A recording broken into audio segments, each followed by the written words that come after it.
Hello guys, এই দেখো Flipkart থেকে আমার পার্সেলটা চলে এসেছে। আচ্ছা তোমরা বলো তো দেখি এটা কি হতে পারে। আসলে এই প্রোডাক্ট আমি প্রথমে অ্যামাজনে অর্ডার করেছিলাম। অর্ডার করার 7 দিন পর প্রোডাক্টটা আসার কথা ছিল, কিন্তু 7 দিনের জায়গায় 10 দিন হয়ে যায়, তবু আমার পার্সেলটা আসে না।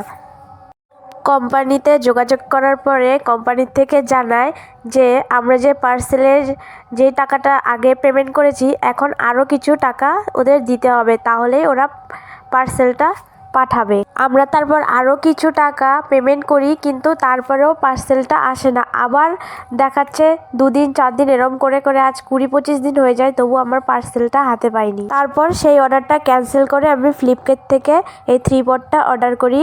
অ্যামাজন থেকে এখনও আমাদের ক্যাশ রিটার্ন করেনি। অ্যামাজনের মতো এত বড় একটা কোম্পানি যে এরকমভাবে ফ্রড করবে, আমরা সেটা ভাবতে পারিনি।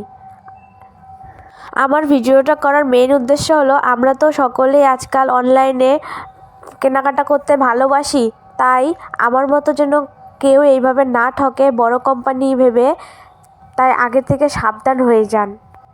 আর দেখুন ফ্লিপকার্ট থেকে প্রোডাক্টটা ঠিক সময় মতো, মানে সময়ের 2 দিন আগেই চলে এসেছে।